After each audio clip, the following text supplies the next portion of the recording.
We're also following developments out of Gaza, where tens of thousands of Palestinians are returning to northern parts of the enclave this morning. The move comes after a dispute between Israel and Hamas over the release of a female civilian hostage was ultimately resolved.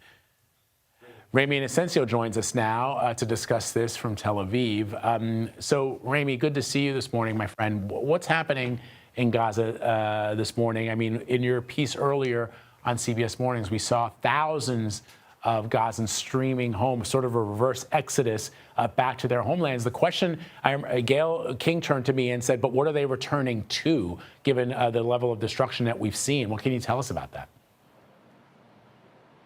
Right. The short answer is mostly rubble is what they're returning to, because we know that the IDF has been focused on northern Gaza in order to try to, in its own words, destroy Hamas.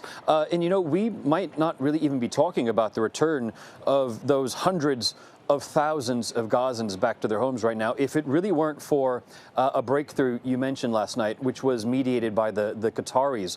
Essentially, Israel had accused Hamas of violating the ceasefire deal over the weekend, basically of not turning over a list of living hostages, and then also not turning over one single Israeli woman, 29-year-old Arbel Yehud. She's believed to be the last female civilian still alive in Gaza.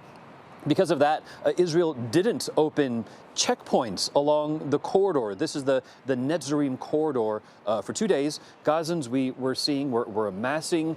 They got stuck with what little belongings they had, but the Qataris stepped in overnight, resolved all this, and that's why we're seeing this movement, really massively breathtaking, of all these Gazans making their way up the Mediterranean coast, back home, or, to your first question, really back to what's left of their home.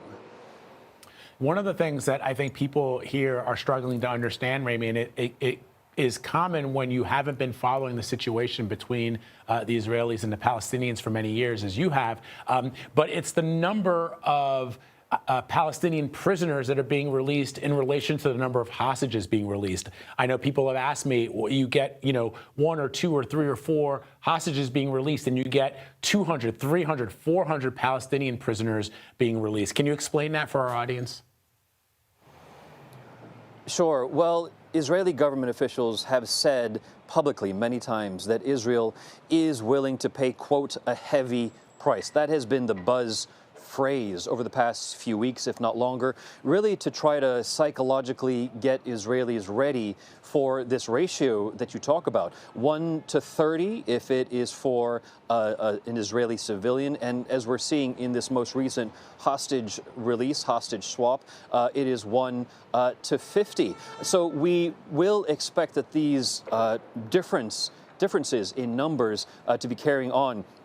In total, there's an estimated 11,000 Palestinians in Israeli jails. Many of them have been charged with anything from murder to suspected support of terrorism, but some things that some people might say as menial as throwing rocks, throwing stones at Israeli defense forces. But looking ahead, we do expect that this will still be this continued disproportionate ratio, if you will. But again, Israel's saying that they're willing to pay a heavy price. And just moments ago, I do want to add that an Israeli government spokesman confirmed that 25 of the 33 hostages in this current phase one of 2, potentially of 3, are alive.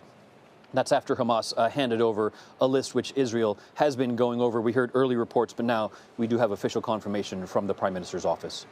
That is good news. Ramy Inocencio reporting to us this morning from Tel Aviv. Thank you, Ramy.